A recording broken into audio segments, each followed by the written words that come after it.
Olá, boas tardes. Sejam bem-vindos ao webinar Evolução Funcional 2021, Progressão e Promoção. Servidores administrativos e docentes do Centro Paula Souza. Bem, essa transmissão online desse treinamento é promovida pelo Departamento de Gestão Estratégica e Funcional da URH do Centro Paula Souza. Eu sou Edson Costa, coordenador do projeto Treinamento e Desenvolvimento da URH, e nesta tarde estarei aqui com vocês para mediar as abordagens técnicas que serão desenvolvidas pelos especialistas do departamento. Pois bem, mas antes de entrarmos diretamente na questão central desse webinar, eu quero apresentar a vocês aqui uma mensagem de boas-vindas gravada pela Ogali Fukushima, que é a diretora do Departamento de Gestão Estratégica da URH, o DGEF da URH. Boa tarde, eu sou a Ogali, diretora do Departamento de Gestão Estratégica e Funcional da Unidade de Recursos Humanos, e quero agradecer a participação de vocês nesse evento.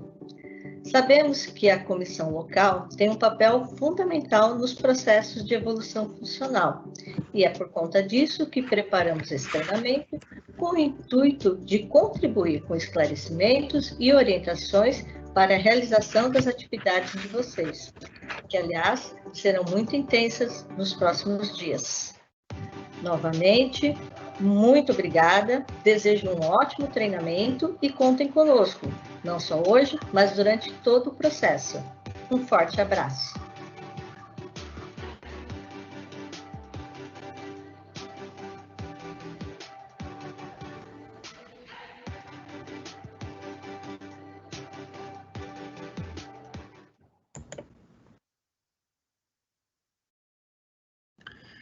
Pois bem, esse treinamento está tendo o apoio de coordenação da equipe de professores coordenadores de projetos da Unidade de Recursos Humanos. Eu sou um deles, e juntamente com o professor Fagner Fortunato e Karen Fernandes Teixeira, nós estamos aqui dando um apoio à equipe de técnicos especialistas.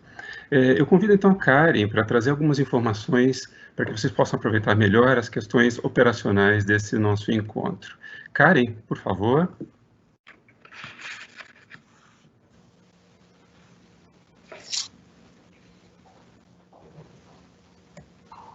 Karen, boa tarde, por favor. Olá, pessoal. Consegue me ver, Edson? Agora sim, Karen, boa tarde, seja bem-vinda. Muito obrigada. Pessoal, boa tarde, sejam bem-vindos. Eu sou a professora Karen, como o Edson apresentou. Sou coordenadora do projeto de treinamento e desenvolvimento da URH. Bom, para esse nosso evento de hoje, nós tivemos cerca de 1.186 inscrições. E eu espero que todos vocês consigam aproveitar. Semana passada, nós enviamos para vocês um link para que vocês pudessem enviar todas as dúvidas referentes à evolução, tá? E por isso, nesse momento, o nosso chat ele vai ficar fechado, tá? Porque vocês já mandaram anteriormente essas questões que serão respondidas pela equipe. Eu solicito que vocês fiquem atentos à lista de presença. Hoje pela manhã vocês receberam por e-mail o link tanto para a lista de presença quanto para a avaliação desse treinamento. No site da URH, na aba de treinamento e desenvolvimento, vocês também conseguem encontrar essas informações, ok? A lista vai ficar disponível das 15h30 até as 16h30.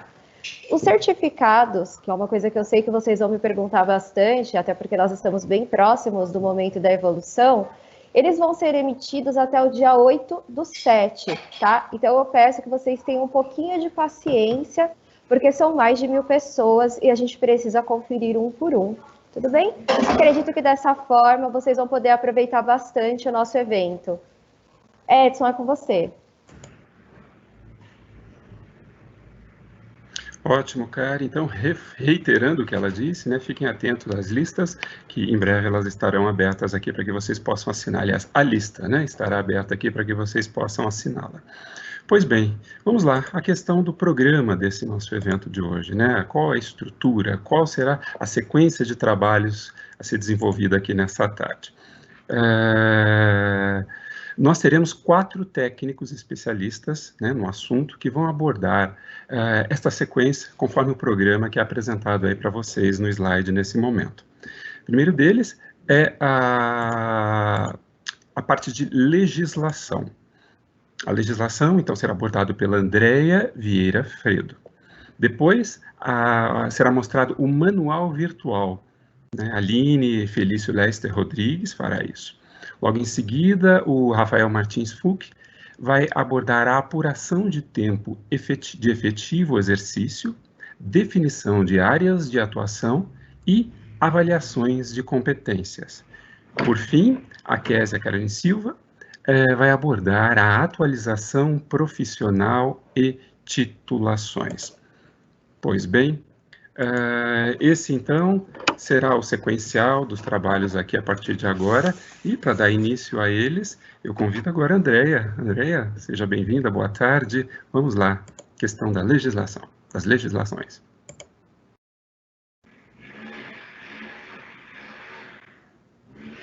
Andréia, por gentileza, o seu microfone. Agora sim. Sim, agora ouvimos bem. Boa tarde a todos. Meu nome é Andréia, sou do Departamento de Gestão Estratégica e Funcional. Queria agradecer a participação de todos. Sejam bem-vindos ao nosso treinamento. Eu vou falar com vocês com relação às legislações do processo de evolução funcional. Eu vou estar compartilhando aqui o meu slide.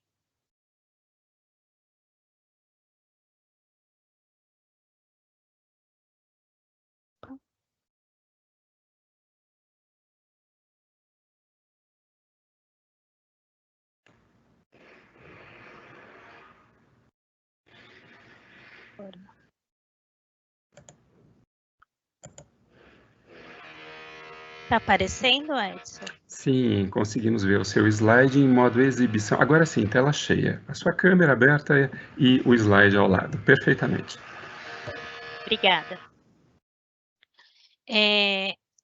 A evolução funcional, ela foi instituída pela Lei Complementar 1044 de 2008 e ela teve alteração pela 1240 de 2014 e também pela 1343 de 2019. E ela está prevista nos artigos 14 ao 18 desta lei complementar. A partir de 2014, todos os empregos permanentes passaram a ter a mesma estrutura na tabela de remunerações, podendo sofrer a evolução na vertical e na horizontal. E as carreiras, elas possuem 3 referências, que vão de 1 a 3 e 15 graus de A a P. A partir de 2014, então, o processo de evolução ele foi dividido em progressão e promoção.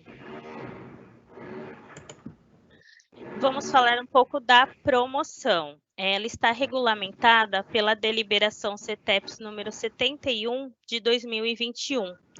E o que seria a promoção? Ela é a passagem da referência em que o servidor se encontra para uma imediatamente superior na respectiva classe, mantendo o seu grau de enquadramento.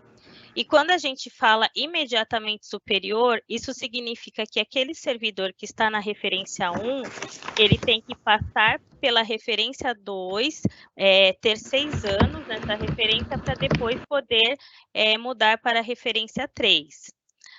São requisitos para a promoção ter 6 anos de efetivo exercício na referência em que se encontra enquadrado. E também ter titulação, no caso dos docentes e auxiliares de docente, na área de atuação ou curso. E no caso dos técnicos administrativos, a titulação ela deve ser na área de atuação e atividades desenvolvidas. O cronograma do processo da promoção, ele foi publicado por meio da portaria CETEPS-URHGDS, número 5547, de 2021.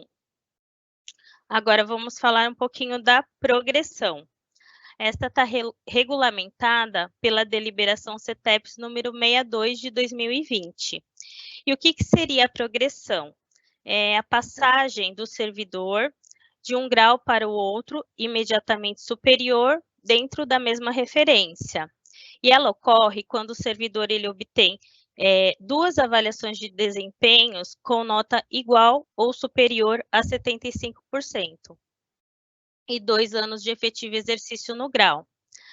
A avaliação de desempenho, ela ocorre anualmente e ela é dividida em 2 processos, o de atualização profissional e avaliação de competências. A atualização profissional são pontuados os cursos e atividades acadêmicos e administrativas no período de avaliação. E, no caso da avaliação de competências, o servidor ele faz a sua própria autoavaliação e também sofre a avaliação do superior imediato em todos os casos. Em alguns, eles também têm a equipe de trabalho ou o cliente interno como avaliadores.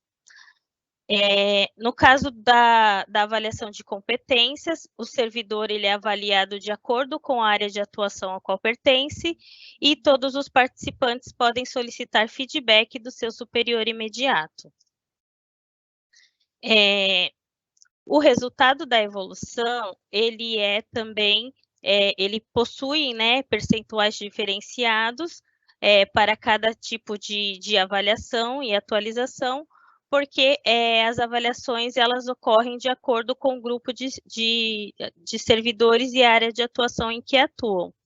No caso, temos o administrativo, o auxiliar docente, os docentes e os gestores. E o cronograma do processo de progressão, ele foi publicado por meio da portaria número 5546 de 2021. O benefício financeiro, tanto da progressão quanto da promoção, é a partir de 1º de agosto. E no caso da progressão, a alteração do grau ela só ocorre quando o servidor obtém a segunda avaliação de desempenho com resultado igual ou superior a 75%. Todo o processo de evolução funcional, ele ocorre de forma online e sempre no Sistema Integrado de Gestão da Unidade de Recursos Humanos. Este ano, o departamento contará também com o apoio dos nossos coordenadores regionais no acompanhamento das fases da comissão local. Desculpa.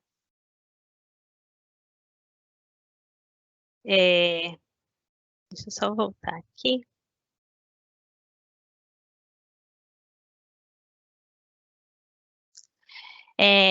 Essa seria a parte de legislação que eu tinha para passar para vocês. E agora eu quero agradecer e passar para a Aline, que vai mostrar para vocês a parte dos manuais virtuais.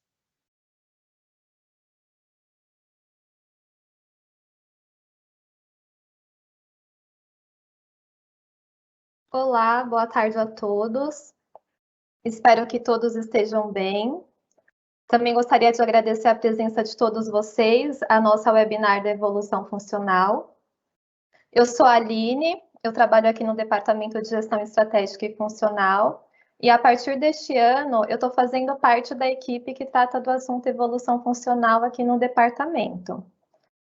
Dando continuidade ao webinar, eu vou apresentar a vocês o Manual Virtual de Evolução Funcional. O Manual Virtual de Evolução Funcional, ele foi desenvolvido pelo projeto Comunicação, com parceria com o DGEF, e o intuito dele é apresentar a vocês em um único ambiente todas as orientações e instruções do processo de evolução funcional. Como o processo de evolução funcional é dividido em 2 partes, progressão e promoção, para elaborar o manual virtual de evolução funcional, nós também fizemos 2, um da promoção e um da progressão. Eu vou compartilhar aqui a minha tela para apresentar a vocês.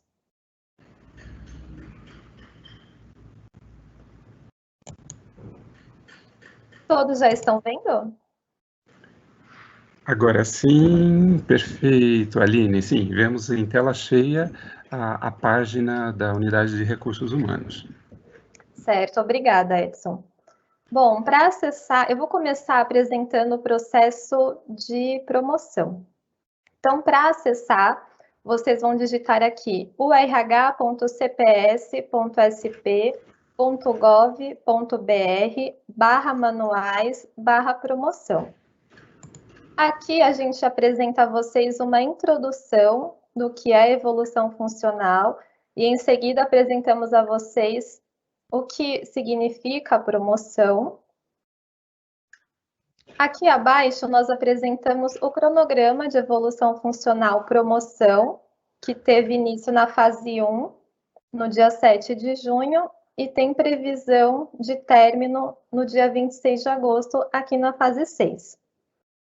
Nessa parte aqui, tudo sobre a promoção, nós apresentamos a vocês os conceitos, os assuntos relacionados à promoção. Então, vocês que fazem parte da comissão local devem ter o conhecimento de tudo que está aqui. Para acessá-lo, vocês vão clicar aqui e aí o conteúdo será expandido. Então, conforme vocês vão clicando, vão aparecendo os conceitos e as orientações. Caso vocês queiram ler somente uma parte, não precisa clicar em todos. Então, vamos supor que, por exemplo, vocês estejam lá na unidade e queiram saber somente sobre efetivo exercício. Então, vocês vão clicar aqui e vão verificar qual é a orientação e instrução que se tem sobre efetivo exercício. Terminou de ler, você clica aqui e aí já retorna. Terminando essa parte de tudo sobre a promoção, nós temos aqui as dúvidas frequentes, que estão separadas em dúvidas sobre o processo, e aqui as perguntas. E aqui embaixo nós temos as dúvidas sobre o sistema. Então, essa parte aqui que eu acabei de mostrar é tudo relativo à promoção, mas na parte teórica. Porém, nós também fizemos para vocês o manual de sistema e separamos um para cada grupo. Então, temos aqui o manual do diretor da unidade de ensino, que já foi utilizado por vocês lá no início da fase 1, no dia 7 de junho, para designação da comissão local. Aqui temos o manual da comissão local e esse aqui é o manual de sistema do servidor. Então, a comissão local vai clicar aqui em comissão local e vai aparecer as etapas de cada sistema, de cada fase, perdão. Aqui nós temos o acesso ao sistema. E a partir daqui, nós explicamos o acesso ao sistema de cada fase. Então, a fase 2, por exemplo, que inicia amanhã, vocês podem clicar aqui e vocês vão conseguir visualizar qual o procedimento para cada uma das fases. Esse aqui é o da comissão local. E aqui embaixo nós apresentamos o do servidor. Também apresentamos como acessar o sistema. E aqui embaixo, o passo a passo de cada uma das fases que se refere, que compete ao servidor. Então, isso tudo seria o manual da promoção. Agora eu vou mostrar para vocês o manual da progressão, que em termos de estrutura é muito parecido com o da promoção, perdão. Bom, para acessar o manual da progressão, vocês vão digitar o rh.cps.sp.gov.br/manuais/progressão. Aqui no início, nós também apresentamos uma introdução do que é a evolução funcional e do que vem a ser a progressão. Aqui também tem um cronograma, separados por fase. Fase 1 iniciou no dia 7 de junho, e a progressão termina na fase 7 e 26 de agosto. Aqui nós temos tudo sobre a progressão. Aqui também nessa parte nós vamos apresentar tudo que está relacionado à progressão, conceitos, orientações. Para poder fazer a leitura, é só clicar aqui e aí vai expandir.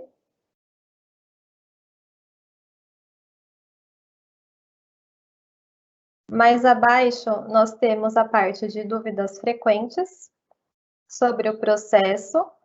e também sobre o sistema, como o da promoção. E essa parte aqui final seria o manual do sistema. Então, tudo que está até aqui, que eu acabei de apresentar, é a parte teórica da progressão. Aqui embaixo, quando fala procedimentos, nós nos referimos aos manuais de sistema, também separados por grupo. Então, aqui tem o do diretor da unidade, comissão local e servidor. Então, clicando em comissão local, vai aparecer o passo a passo da comissão, e clicando em servidor, também aparecerá a parte do servidor. Bom, de manual, era isso que eu gostaria de apresentar a vocês.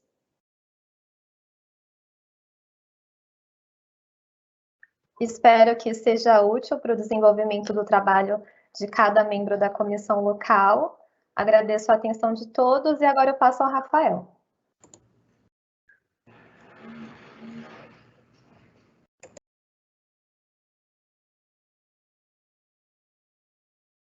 Boa tarde a todos.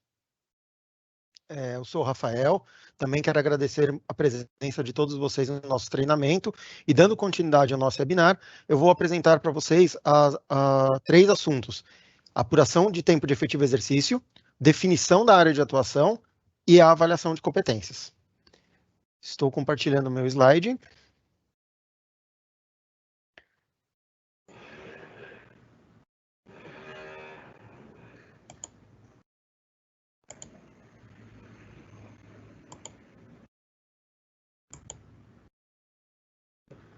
Edson, está visível, por favor? Sim, sim, seu slide está visível para nós e agora em tela cheia. Perfeito. Obrigado. Então, a apuração de efetivo exercício, né, ela é realizada anualmente, né, sendo que o período para essa apuração para o ano de 2020 será entre 1º de julho de 2020 a 30 de junho de 2021. Né? Nesse período, isso significa que os servidores, para estarem aptos à participação, precisam ter 1 ano de efetivo exercício dentro desse período. E o que não é considerado como efetivo exercício, que na hora de fazer essa apuração, a comissão local faz aqueles descontos ali para validar ou invalidar o servidor, certo? Eu coloquei aqui 5 itens e aqui eu vou abrir um parênteses e fazer um combinado com vocês. Na sexta-feira, às 4h30 da tarde, já estávamos com o manual pronto, o treinamento, o slide, a apresentação, tudo pronto. Recebemos um e-mail dizendo da nossa Procuradoria Jurídica, dizendo que existe uma ação judicial em andamento, da qual nós não sabemos o resultado, né, ela ainda está em andamento, e que ela sugeriu, a Procuradoria Jurídica sugeriu que para o ano de 2021 nós não consideremos a desincompatibilização, que é, na verdade, o afastamento para concorrer a um cargo eleitoral, né? Se o servidor teve esse afastamento, para o ano de 2021 nós não vamos considerar isso como um desconto para fazer a apuração de efetivo exercício. E como é que ficam os processos no ano passado, dos outros anos? Não sei, nós não temos as informações, a ação judicial ainda está em andamento. Só estamos seguindo as orientações da nossa Procuradoria Jurídica, a Procuradoria Jurídica do Centro Paula Souza. E nos anos futuros? Também não sabemos. O que nós podemos fazer é, no manual que a Aline acabou de mostrar, já está a informação de que é para fazer esse desconto. Eu estou falando agora, né, passando para vocês, por hora, esse desconto não vai ser feito. E nós vamos estar atualizando os manuais e comunicando vocês. Então, esse é o combinado que eu queria fazer com vocês. Para todos os efeitos no ano de 2021, não se desconta a desincompatibilização para apuração de efetivo exercício. Combinado? Então, vamos lá. O que não é considerado como efetivo exercício para fazer a apuração? Vou começar, então, do item 2, sendo que eu já excluí o primeiro. Se o servidor possui mais de 12 faltas justificadas propriamente ditas, ou os itens da tabela que consta lá no manual, que são as ausências e afastamentos com prejuízo de vencimentos, né, elas são consideradas também dentro das faltas justificadas. Então, nessa apuração, será feita a soma, né, a comissão vai fazer a soma, e se ultrapassar as 12 faltas justificadas, o servidor deve ser invalidado. Item 3. Possui mais de 6 faltas injustificadas, considerando da mesma forma a penalidade de suspensão. Então, será feito o levantamento, faltas injustificadas propriamente ditas, ou os dias de afastamento da penalidade de suspensão. Se a soma dentro do período der mais que 6 faltas injustificadas, o servidor deve ser invalidado no processo. Item 4. Sofreu reincidência de penalidade administrativa. Ah, mas eu já não considerei a penalidade no item 3? Vamos lá, ó. Aqui tem um ponto de atenção. Sofreu reincidência de penalidade administrativa, ou seja, se dentro desse período ele tomou 2 penalidades de suspensão, ele já perde, você não precisa fazer contagem nenhuma, ele já perde o direito, né, já deve ser invalidado.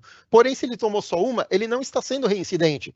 Porém, os dias do afastamento dessa penalidade devem ser consideradas e somadas às faltas injustificadas. Correto? Então, se sofreu 2 penalidades administrativas dentro do ano, dentro do período, é uma reincidência e o servidor deve ser invalidado. Item 5. Se encontrar aguardando aposentadoria por mais de 90 dias, que é o estado de aposentação, que a gente chama, né? E em 30/6/2021, ou seja, o último dia lá do período de interstício, não estiver em exercício. Então, o exemplo aqui seria o servidor que ele pede aposentadoria, esse caso é o caso dos servidores estatutários apenas, né? O servidor pede a aposentadoria em abril, né? Na hora que ele pediu a aposentadoria, ele passa a aguardar essa aposentadoria durante um período de 90 dias. Se a aposentadoria não foi publicada, não foi concedida a aposentadoria em 90 dias, automaticamente é considerado que ele está aposentado e ele passa a aguardar a publicação dessa aposentadoria em casa. Ou seja, o que se considera como efetivo exercício é até esse último dia trabalhado.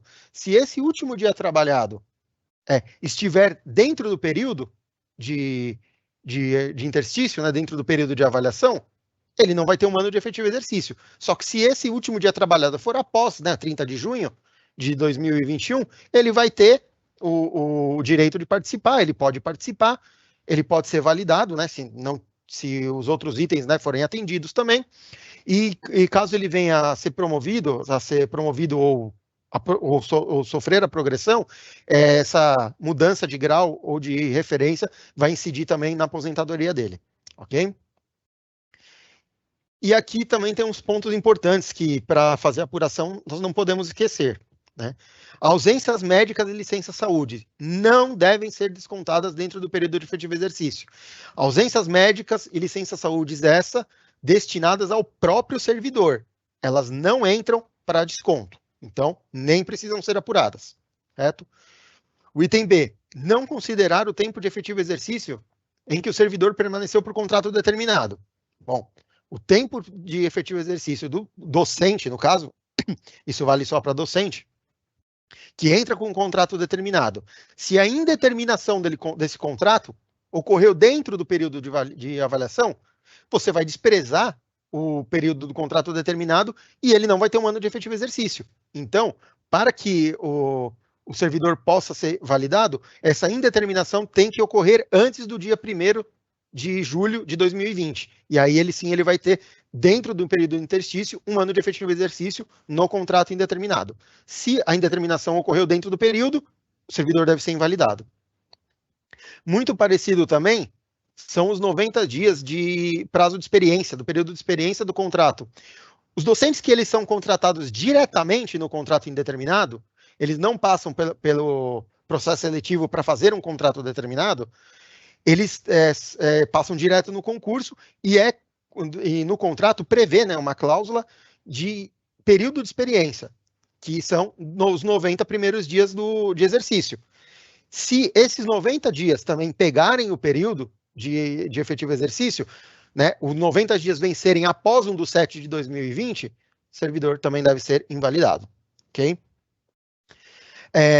E outra coisa importante também para os docentes, as ausências, que a gente falou das faltas justificadas e outro tipo de ausências, elas devem ser consideradas sempre em falta dia, nunca em falta aula. Então, a comissão local, o diretor de serviço, mais precisamente, sabe que existe aquela regrinha, né, que são 8 faltas aulas somadas, gera uma falta dia, é atribuída a falta no dia da oitava falta aula, né, se faltar o dia inteiro, independente da quantidade de aulas, é uma falta dia. Então, tem todas aquelas regrinhas que ele já preenche anualmente isso para as férias. Então, é só levantar, prestar atenção no período de avaliação e aplicar, né?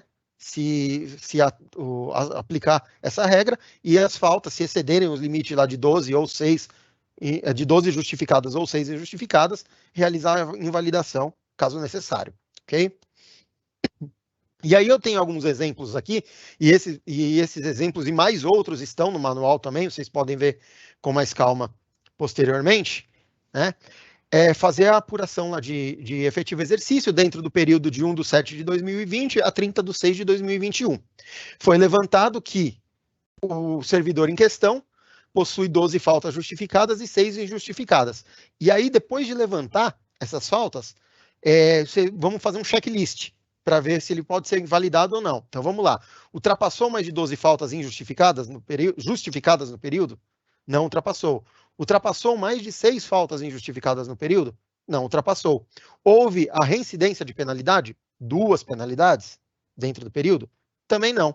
Então, nesse caso, se nenhum de todos esses requisitos foram atendidos, o cadastro pode ser validado e o servidor está apto a participar. Ok? Esse checklist, necessariamente, eu preciso fazer a pergunta nessa ordem. De repente, eu posso querer apurar a reincidência de penalidade antes, porque aí eu nem faço a contagem de falta. Pode, a ordem não vai alterar o resultado final, ok? Podem fazer da forma que vocês acharem melhor, da forma que vocês acharem mais fácil. Okay? Vamos lá, no segundo exemplo aqui embaixo, o servidor ele possui 13 faltas justificadas. E aí no checklist, primeira pergunta que eu já faço, ultrapassou mais de 12 faltas justificadas no período? Sim, acabou, cadastro invalidado porque ele não tem o direito de seguir participando no processo, ok? Outros 2 exemplos aqui, um exemplo de admissão. Olha só, servidor admitido em 1º de novembro de 2019, né, por contrato determinado. E ele indeterminou no dia 2/7 de 2020. Qual é o período que a gente está avaliando? O período que nós estamos avaliando começa a partir de 1º de julho, 1/7. Se ele indeterminou no dia 2, ele já não possui um ano de efetivo exercício, porque o contrato indeterminado dele começou no dia 2/7. Nesse caso, invalidar o cadastro. Ok? E um outro exemplo de aposentadoria também, que eu comentei lá atrás, quando a gente listou as ausências, o servidor que solicitou a aposentadoria em 6 de maio de 2021 passou a aguardar a aposentadoria no estágio de aposentação a partir do dia 4/8 de 2021. É uma data futura, é um exemplo, uma data futura que nem chegamos lá. Mas esse servidor ele passou a aguardar após agosto. Então, se o período, né, encerra no dia 30/6 de 2021, ele vai poder ser validado, porque ele cumpriu aquele 1 ano de efetivo exercício, ele pode ser validado, se aprovado, se ele tiver na segunda avaliação, essa progressão vai incidir na aposentadoria dele também, tá legal? E aqui, eu vou abrir um parênteses e falar um pouco da promoção. Por quê? Eu falei sempre voltado à progressão, qual é o período? Dia 1/7 de 2020 a 30/6 de 2021. E qual é a diferença da promoção, sendo que o período é maior? Na verdade, não tem diferença nenhuma, né? A apuração é igual.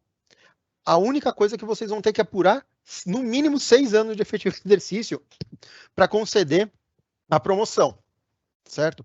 Então, nós vamos...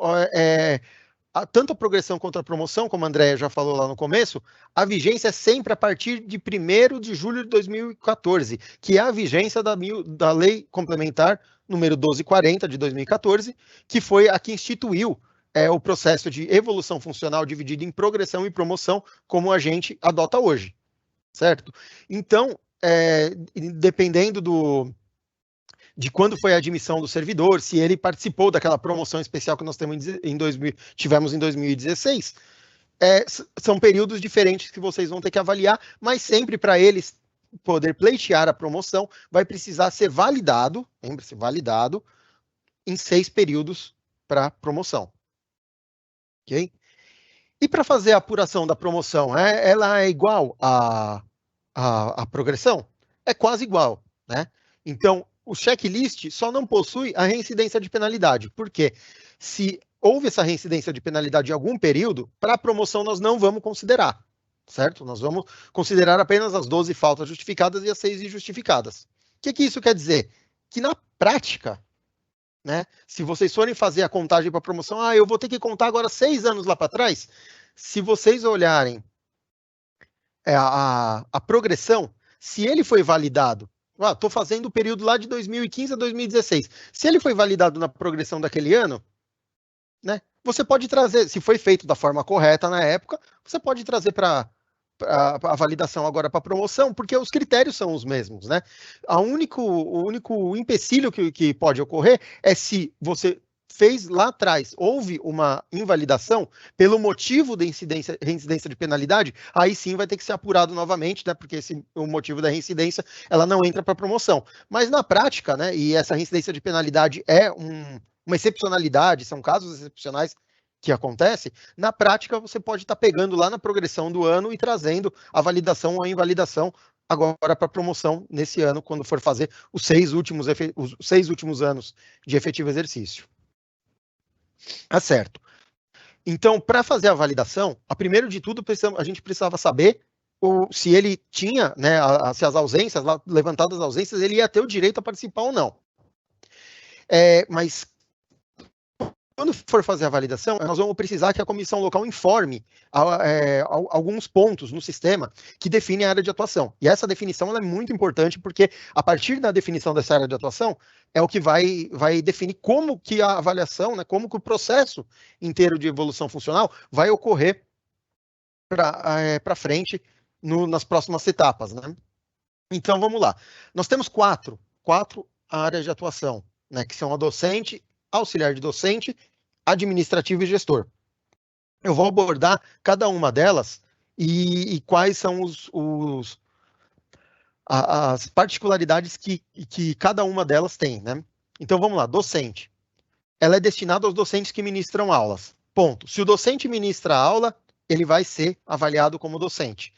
Mas ele ministra 5 aulas e ele tem um projeto de 35 horas na administração central. Vai ser avaliado como docente pelas 5 aulas. Sempre na atividade fim, né?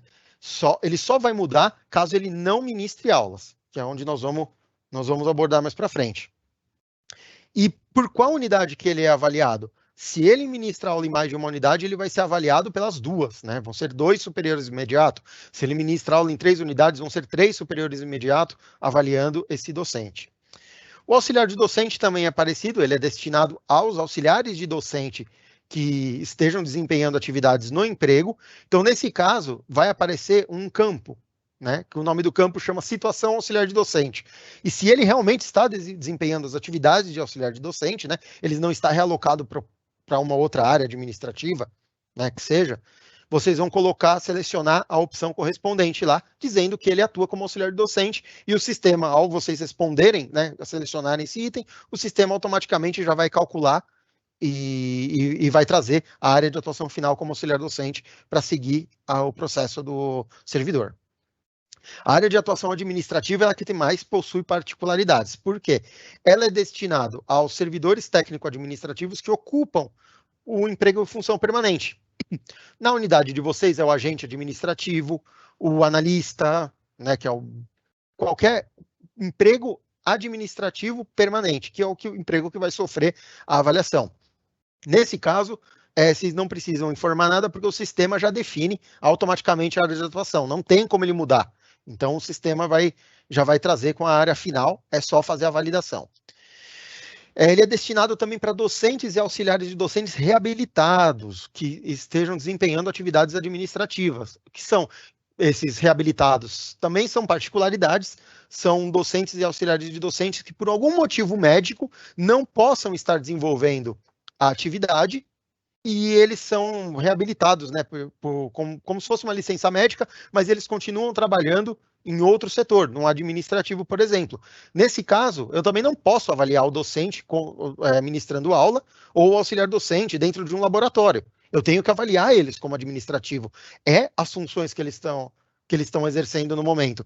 Então, nesse caso aí, tem um outro campinho ali também no sistema, que vocês vão selecionar, que o campo chama, né, ele pergunta se o servidor está ou não reabilitado. Na hora que vocês selecionarem, né, dá aquele Vzinho, né, você dá um tiquezinho lá, o sistema já vai automaticamente mudar para administrativo e exibir uma mensagem que ele fez essa mudança, para vocês estarem cientes. Continuando no administrativo, quem mais é avaliado como administrativo? Docentes com HE, né, com projetos em HE, para desempenhar atividades exclusivamente sem comando. O que é uma atividade administrativa sem comando? É uma atividade daquela qual o servidor desenvolve, mas ele não possui nenhum funcionário, não possui nenhum subordinado, né, abaixo dele. Ele desenvolve, na verdade, ele responde para alguma pessoa, né? Então, ele é uma atividade sem comando. Nesse caso, se for exclusivo, o docente não ministra aulas, mas o docente exerce essa atividade, seja com qualquer carga horária, não precisa ser 40 horas, qualquer carga horária, que seja exclusiva essa atividade, ele vai ser avaliado como administrativo. Então, vocês vão selecionar lá a opção, né, para a gente saber que ele está desenvolvendo essa atividade, desempenha atividades administrativas exclusivamente sem comando. Muito importante ter essa informação, se ele é o que diferencia o administrativo do gestor, se o projeto ele tem alguém subordinado ou não. Isso é muito importante, porque lá na frente vai direcionar o anexo de avaliação, tá bom? O auxiliar de docente, existem alguns casos também que ele pode ser convocado para desempenhar atividades administrativas sem comando também. Similar ao docente, o docente a gente tem a carga horária, né? O docente horista, ele é atribuído a HE. O auxiliar de docente, ele continua com as 40 horas dele mesmo, né? Com as 40 horas semanais, só que destinado a um projeto administrativo que ele pode desempenhar. Então, nesse caso, também, campo, situação auxiliar de docente, vocês devem selecionar que ele foi exclusivamente, né? Ele desenvolve exclusivamente atividades sem comando, ok? E para finalizar aqui, são os servidores afastados do emprego público permanente. Pode ser um administrativo, um docente ou um auxiliar docente, que ele ocupa a função em confiança, né, o emprego público ou função em confiança, que não seja de comando. O que é essa função em confiança que não é de comando? São todas aquelas funções em confiança que administrativas. A assessor administrativo, o ATA, né, na unidade, acho que vocês só têm esse, assessor administrativo e o ATA, né? Então, se ele pode ser um docente, ele pode ser um auxiliar docente ou um administrativo comum, a partir do momento que ele está afastado do emprego de origem e desenvolve a função de ATA, ele deve ser avaliado como administrativo também. O sistema automaticamente vai identificar isso e esses também vocês não precisam fazer nada, ele já vai trazer a área de atuação administrativa, porque ele já vai ter informação do emprego que ele desenvolve, ok? E, por fim, nós temos a área de atuação gestores. Ela é bem similar ao administrativo, só que ela tem a particularidade que é destinada a docentes que possuem HE exclusivamente de coordenação com equipe de trabalho subordinada ou chefia de departamento. Ou seja, um coordenador pedagógico tem uma equipe abaixo dele, o coordenador de curso tem uma equipe abaixo dele, um projeto na administração central, que o professor se desloca para a administração central para fazer o projeto e ele chefia uma equipe, também entra nesse caso. Então, nesse caso, quando for fazer a validação, ele tem um projeto, precisa identificar, ele tem ou não subordinados. Nesse caso, se ele tiver subordinado, vocês vão informar lá no campo situação docente que ele desenvolve atividades exclusivamente de coordenação com uma equipe de trabalho, ok? E ele também é destinado aos servidores, podem ser administrativos, docentes ou auxiliar de docentes, que eles estejam afastados da função permanente para exercer uma função de comando. O que é uma função de comando? São todos os empregos em confiança, né, que não são aqueles administrativos, são os empregos de chefe. Diretor de serviço, diretor de unidade, diretor de departamento na administração central, diretor superintendente, e por aí vai, todos os empregos que são responsáveis por alguma área, né? Então, nesse caso, também o sistema consegue identificar que ele desenvolve essa função de confiança em comando, e ele já vai trazer automaticamente lá, vai transformar a pessoa na área de atuação em gestor para fazer a avaliação correta, ok? Uma vez feita essa apuração de efetivo exercício e a validação correta da área de atuação, né, eu vou falar agora sobre avaliação de competências. Então, por que eu expliquei tudo isso e eu dei tanta ênfase na importância da gente validar a área de atuação corretamente? Porque ela vai direcionar a avaliação, né? E a avaliação tem que ser direcionada da forma correta. Por exemplo, um docente, né, um administrativo, né, que desenvolve lá, o docente que desenvolve a atividade administrativa sem comando, e ele não dá aula, ele não pode ser avaliado igual ao docente que dá aula, porque as competências do anexo da avaliação são diferentes.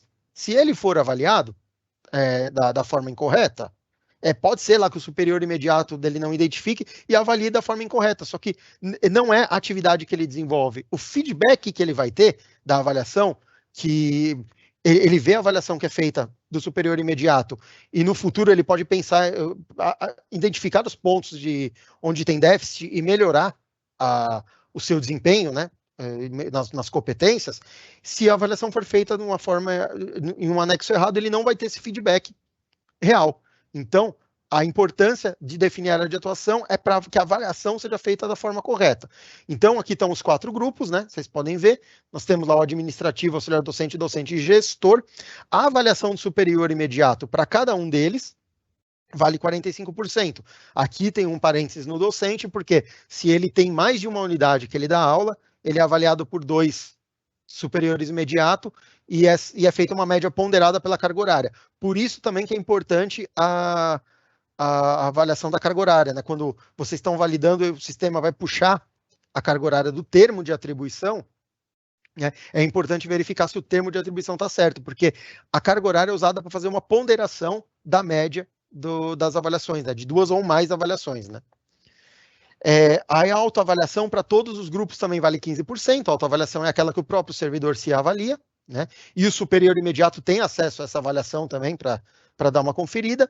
Só que no grupo de administrativos e gestores tem aqui uma particularidade, porque os administrativos ainda eles são avaliados por clientes internos, certo? E os gestores são avaliados por membros da equipe, tá? E a importância também de distinguir um projeto de cunho administrativo e um projeto de cunho de coordenação, que tem os subordinados, né? Porque a equipe, além do anexo ser diferente, a equipe também não se ele for avaliado como um gestor, ele não vai poder indicar alguém da equipe, né? Então, prosseguindo aqui, né, entende-se por superior imediato, é aquele com quem o servidor se reporta diretamente, ou seja, aquele quem ele é subordinado. Em outras palavras, é o chefe. Ponto final. Clientes internos é o colaborador que recebe o produto ou serviço de um outro colaborador. Então, pode ser alguém da mesma área, um parceiro, né, alguém que trabalha junto, pode ser alguém de uma área em que aquele determinado setor presta informações para aquela outra área, né, ele pode se avaliar também, ele é um cliente daquele outro servidor, né, um cliente interno. E a equipe de trabalho são as pessoas que fazem parte da equipe de trabalho da pessoa. Um diretor de serviço, ele tem os agentes administrativos, o assessor administrativo que respondem para ele. Eles são da minha equipe, então eles que vão fazer a avaliação do gestor, ok? Para finalizar aqui, eu vou falar um pouco mais da avaliação do docente sobre a carga horária, né? Aquilo que eu falei, a importância de estar trazendo corretamente a carga horária do termo de atribuição. Então, os docentes com ampliação de carga horária, né, eles vão ser avaliados em todas as unidades que eles atuam, sendo que as médias das avaliações será ponderada de acordo com a carga horária. Então, se eu dou aula, eu, professor, dou aula na unidade A com 30 horas e dou aula na unidade B com 5 horas, a média ponderada, lógico que o peso daquela avaliação do superior da unidade em que eu dou aula, em que eu dou 30 aulas, vai ser maior que a outra, porque existe uma ponderação para fazer esse cálculo, ok? E docentes que ministram disciplinas em mais de um curso na mesma unidade. Então, eu sou lá, eu, professor, ministro 10 aulas no curso de eletrotécnica da Escola Basilise de Godoy e ministro 5 aulas no curso de mecânica. Qual docente, qual coordenador que eu vou indicar para ser o meu superior? aí o nosso manual orienta que seja o docente com a maior carga horária. Porque o docente que tem a maior carga horária, ele consegue tem mais contato com o professor e consegue fazer uma avaliação melhor. E se no curso de eletrotécnica eu der ministrar 10 aulas e no de mecânica 10 aulas, como que faz? Aí não tem jeito, aí é a opção do servidor escolher mesmo, né? Não tem como a gente direcionar para um ou para outro, tá ok? E lembrando que essa carga horária que o sistema, né, que o SIG vai puxar do termo de atribuição das ETECs, da grade horária da sua TECs, sempre é a carga horária que ficou fixada no dia 30 de junho do respectivo ano. Tudo bem? Então, o que eu tinha para falar... Aqui, deixa eu voltar. O que eu tinha para falar eram esses temas, né? Agradeço. Eu vou passar a palavra para a Kézia, ela vai abordar a atualização profissional e a titulação da promoção. Ok? Kézia?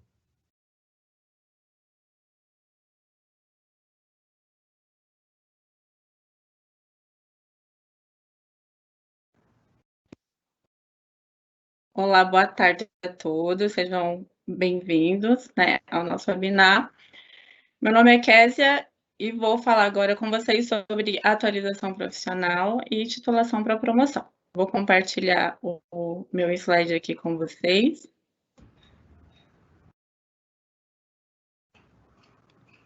Vocês estão vendo? Sim, Kézia, ele está em modo edição. Você poderia colocar em modo exibição, tela cheia?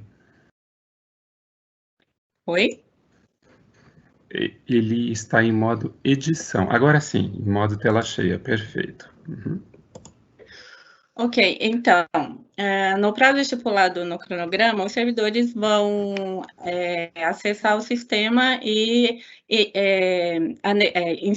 inserir os documentos comprobatórios de atualização profissional. No caso da progressão, né, toda a documentação de atualização profissional deve estar dentro do período de avaliação, que para o processo de 2021 é de 1/7 de 2020 a 30/6 de 2021. Aqui é importante dizer que nenhuma atividade, curso, que o servidor não inseriu o comprovante será pontuado. Por exemplo, participação em banca, coordenação de projetos, exercício emprego em confiança, projetos diversos, enfim, toda a documentação, toda a atividade, o servidor deve inserir o comprovante. Para os docentes, os documentos apresentados devem corresponder à área de formação ou de atuação, levando em conta as atividades relacionadas no anexo 6, que é o anexo de docente, conforme a deliberação CETEPS. Para os auxiliares de docente, também poderão ser aceitos os certificados de cursos inerentes às atividades que o empregado exerça, que seja na área de atuação ou na área de formação, desde que concluídos dentro do período de avaliação, e as demais atividades que poderão ser pontuadas estão descritas no anexo 7. Para os administrativos, poderão ser aceitos os certificados de cursos inerentes às atividades que o servidor esteja desempenhando, desde que estejam concluídos dentro do período de avaliação, e as demais atividades estão descritas no anexo 8. Aqui, com relação aos administrativos, vale destacar que o anexo 8 ele é dividido em 3 subanexos, conforme a escolaridade do emprego que o servidor ocupa. É o subanexo 1, que é de empregos de ensino fundamental, o subanexo, a pontuação dele máxima é de 8 pontos, o subanexo 2, que é para os empregos de ensino médio e técnico, a pontuação máxima dele é 12 pontos, e o subanexo 3, que é para os empregos administrativos de ensino superior, e a pontuação máxima dele é de 20 pontos. O servidor com a área de atuação definida como administrativo, deverá manifestar a opção pelo anexo de atualização profissional, que poderá ser correspondente ao emprego público permanente, de que o servidor é titular, ou o anexo 8. No caso dos gestores, poderão ser aceitos os certificados de cursos inerentes às atividades que o servidor esteja desempenhando, desde que estejam concluídos dentro do período de avaliação. E as demais atividades estão descritas no anexo 9 da deliberação. Aqui também o servidor com área de atuação definida como gestor também deverá manifestar sua opção pelo anexo de atualização profissional, que poderá ser correspondente ao emprego permanente ou o anexo 9, que é o anexo de gestor.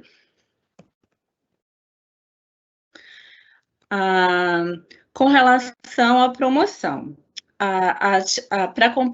para efeito de comprovação, a formação e titulação serão considerados os diplomas ou certificados de graduação em curso de nível médio, superior ou de pós-graduação concluídos até 30 de junho de cada ano. Ou seja, para o processo de 2021, serão aceitos os documentos, os certificados de diplomas concluídos até 30 de junho de cada ano, né, devidamente registrados pelos órgãos, até 30 de junho de 2021, devidamente registrados pelos órgãos competentes. Aqui o empregado, o servidor, poderá apresentar a comprovação de formação superior à exigida na lei, né, para mudança de referência. Por exemplo, eu tenho um docente que ele está na referência 1, ele não tem uma especialização, mas ele tem um mestrado. Ele pode utilizar esse mestrado para ir para a referência 2? Sim, no caso ele pode, desde que seja, né, na área de atuação, conforme descrito lá no manual. E só que após 6 anos, na referência 2, ele vai precisar de um outro mestrado ou de um doutorado para ir para a referência 3. O certificado poderá aqui ser utilizado para fins de promoção, né, uma única vez. Com relação à progressão, vale destacar também que apenas são pontuados cursos concluídos, disciplinas concluídas, matérias concluídas, semestres concluídos, eles não pontuam em nenhum dos anexos, apenas o curso completo. Para análise da titulação de promoção, né, a comissão deve seguir as orientações decorrentes dos trabalhos da CETEC, CESU e da URH, que constam lá no manual virtual agora da promoção, no item análise de titulação, da titulação. Para finalizar, eu gostaria de falar sobre os chamados.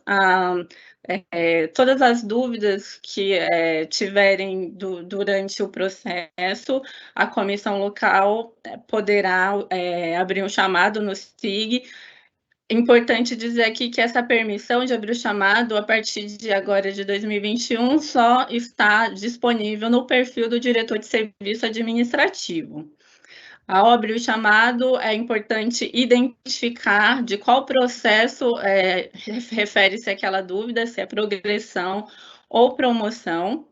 Quando for um caso específico de tratar de um servidor específico, informar já no chamado o nome e a matrícula do servidor para que nós possamos analisar bem a situação.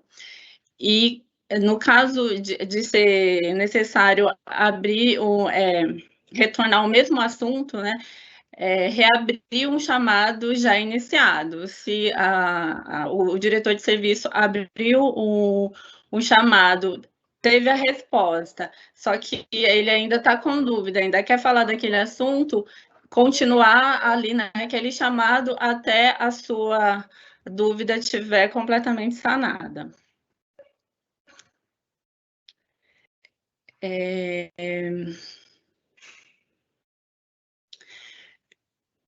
Era o que eu tinha... Deixa eu voltar aqui.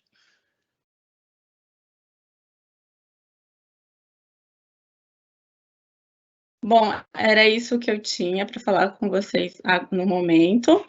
E com você agora, Edson.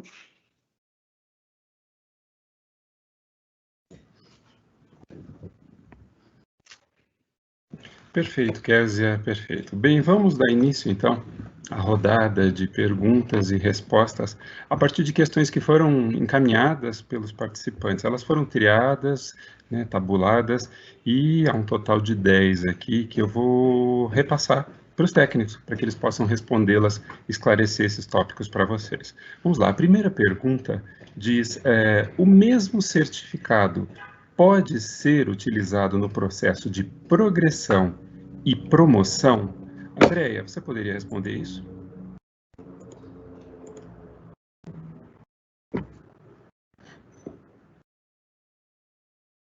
Microfone, Andréia, por gentileza. Agora sim, vamos lá. Então, o mesmo certificado, ele pode ser utilizado sim nos dois processos. Sempre lembrando que no caso da progressão, você deve verificar se a titulação ela foi concluída dentro do período de avaliação daquele ano, né, de 1/7, no caso para este ano de 2020, a 30/6 de 2021, e no caso da promoção, tem que ter sido concluído, né, até 30/6 de 2021 para este ano, e no caso da promoção, o mesmo certificado só pode ser utilizado uma única vez. Edson. Perfeito. Outra questão, a número 2, gostaria de saber se a carga horária das matérias de curso de graduação, especialização, mestrado ou doutoramento contam nas horas de cursos que o servidor tem que cumprir a cada ano para a progressão? Kézia.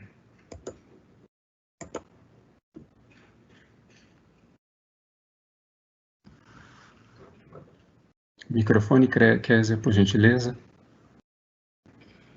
Desculpa. Não pontuam. Apenas os cursos concluídos dentro do período de interstício, inteiramente concluído. As matérias, as disciplinas, os semestres não pontuam, só o curso concluído. Edson? Terceira pergunta. Quando atingida a pontuação máxima na atualização profissional, temos que continuar fazendo a avaliação dos documentos enviados pelo servidor, Aline?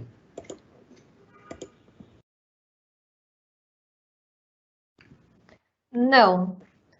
Ao atingir a pontuação máxima da atualização profissional, o sistema vai apresentar uma mensagem à comissão local informando sobre a continuidade ou não da validação, ficando a critério da comissão validar ou não os demais documentos. Edson.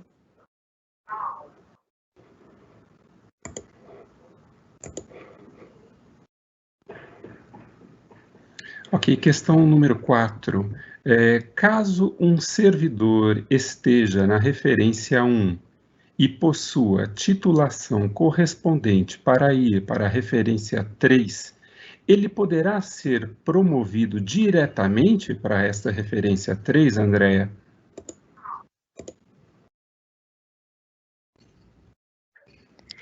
Não, neste caso, o servidor ele tem que primeiro ser promovido para a referência 2, que é a imediatamente superior, e posteriormente ele vai ficar 6 anos na referência 2 para poder pleitear a promoção para a referência 3.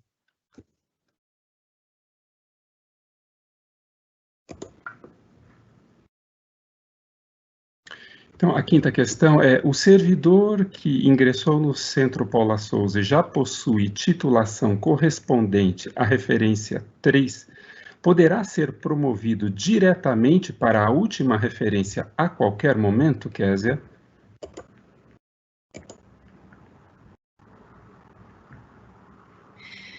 Não.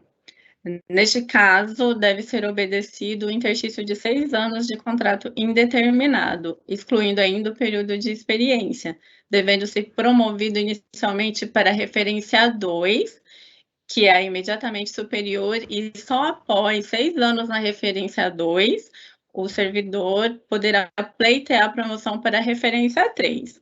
Ou seja, o servidor sempre ingressa na referência 1 e aguarda 6 anos nessa referência do contrato indeterminado para poder pleitear a referência 2, e só após mais 6 anos na referência 2 que ele poderá pleitear a referência 3.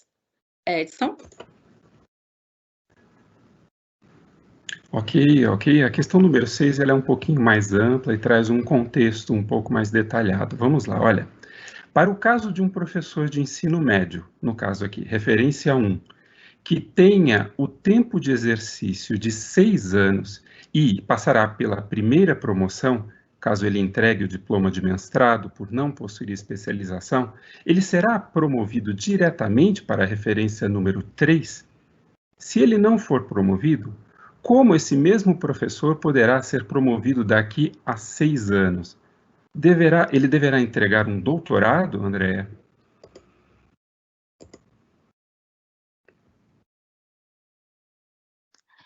Então, caso o professor de ensino médio técnico não tenha a titulação de especialização, ele pode utilizar o mestrado, só que nesse caso, como ele tem que passar para a referência 2, esse mestrado ele vai dar o direito à promoção para essa referência. E aí, daqui a 6 anos, quando ele tiver que novamente ir para... Novamente não, quando ele tiver que ir para a referência 3, ele vai ter que apresentar um outro mestrado ou então um doutorado para poder ser promovido para a referência 3. Edson. Ok. Sétima questão, então. No caso de um servidor que já tenha mudado da referência 1 para 2 no ano passado, em 2020, ele já concluiu a titulação correspondente à referência 3. E ele poderá passar para a referência 3 agora, em 2021, Kézia?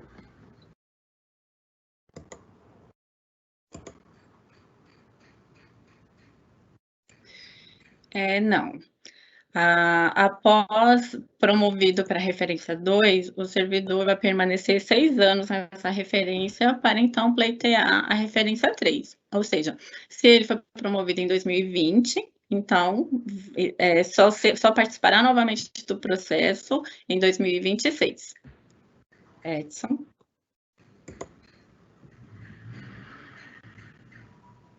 Ok. Questão número 8, tá?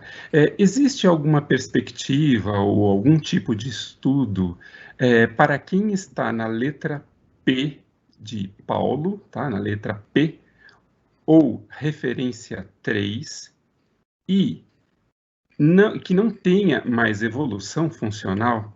Ou seja, um aumento de letra nas tabelas ou outra forma de evolução funcional para esses servidores? Existe isso, Aline?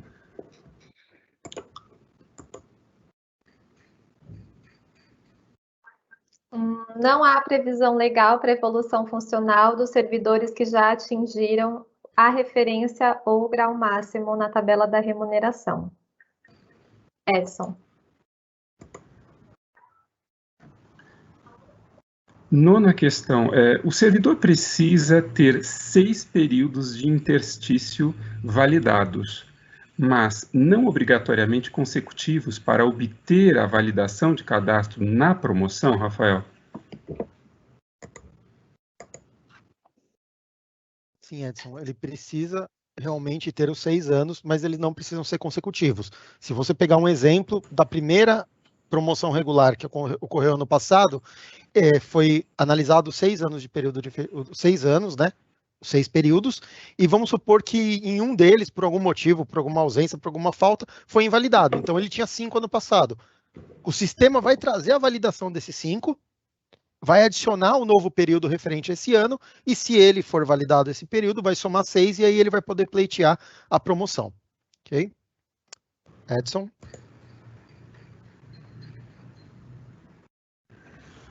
Perfeito, Rafael. E, por fim, a última questão, né? A questão de encerramento aqui, a 10ª.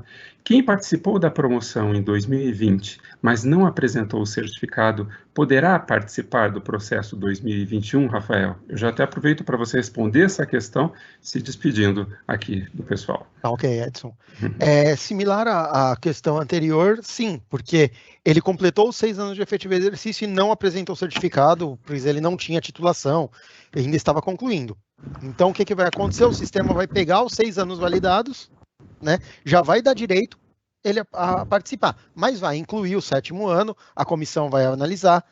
Se ele não tiver o certificado, ano que vem, sempre vai. Se ele tiver 15 anos validado, agora eu tenho meu certificado. Nesse momento, naquele ano, ele vai poder utilizar e está progredindo. Os períodos que foram analisados anteriormente e validados e não foram utilizados para promoção, eles vão poder ser utilizados. Ok? Então, aqui é a última questão. Nós vamos encerrar. Eu só queria fazer conversar só finalizar aqui com vocês.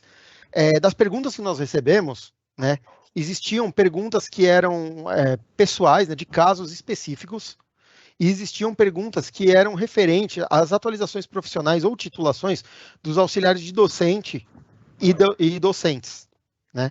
Então, as perguntas específicas, eu vou pedir que, caso elas não tenham sido respondidas durante o treinamento, que vocês refaçam elas no chamado, porque como é uma coisa mais específica, voltada para uma determinada unidade, nós analisamos os chamados e respondemos individualmente, tá? As perguntas que são referentes à atualização profissional do docente e auxiliar de docentes, não são nós que respondemos. Se for de docentes e do auxiliar de docentes de ETEC, a CETEC é responsável, e se forem de FATECs, é a CESU. Então, a mesma coisa, se elas não tiverem sido respondidas nesse treinamento, estou pedindo para vocês façam um chamado, sempre pelo chamado, que esse chamado ele pode ser encaminhado para a CETEC CESU, está sanando a dúvida de vocês. Tá ok? Então, combinado. Quero agradecer aqui a todos em nome do departamento, né? Em especial a equipe que trabalhou aqui comigo, a Andréia, a Aline e a Késia. Quero agradecer ao suporte do Edson, da Karen e do Fagner, que nos ajudaram aí a concluir esse treinamento. Agradecer também especialmente ao Vicente, coordenador da RH, e ao Gali, diretora do departamento, que propiciaram a realização desse treinamento. Ok? Eu espero realmente que o treinamento tenha contribuído com as atividades da comissão local, e qualquer coisa que vocês precisarem, nós vamos estar à disposição. Podem abrir o chamado, às vezes a gente demora um pouquinho para responder, é uma dúvida que a gente tem que pesquisar, comparar com outras situações, mas elas sempre serão respondidas, a gente sempre vai dar o suporte para vocês. Estamos à disposição, agradeço mais uma vez, muito obrigado, devolvo a palavra para o Edson para fazer o encerramento.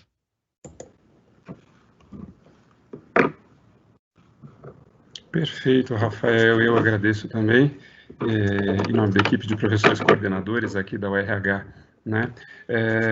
Pois bem, essa é mais uma ação da Unidade de Recursos Humanos no intuito de utilizar as novas tecnologias a serviço do desenvolvimento de pessoas, do treinamento e desenvolvimento de pessoas.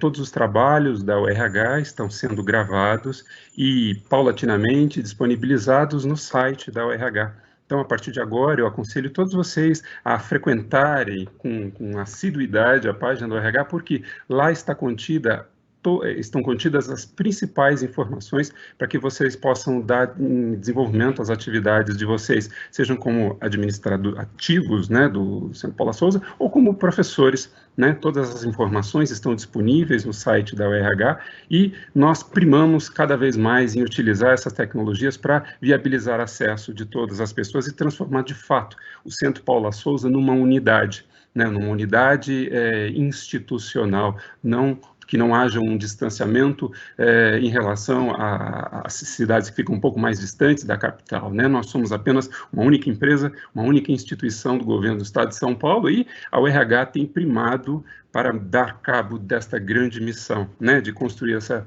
instituição junto com vocês. Portanto, o pessoal aqui foi bastante rápido, sucinto em trazer essas questões técnicas hoje, e eu peço para que fiquem bastante atentos, daqui a pouco abrirá a lista de chamada, né, a lista de presença, aliás, para que vocês possam preenchê-la e ter acesso ao certificado de participação desta atividade. Ok? Futuramente, este vídeo estará disponível no site da URH. Basta vocês clicarem lá e assistirem esse e a outros materiais que também estão sendo confeccionados com essa mesma intenção, ou seja, de transformar a URH em uma coordenadoria cada vez mais próxima de você, que está aí na cidade, mesmo a mais distante aqui do centro da capital de São Paulo. Ok? Então, eu agradeço a todos, agradeço a equipe que deu apoio e a realização de mais esse evento e encontro vocês numa próxima atividade da URH. Até mais, um grande abraço a todos e um excelente final de tarde.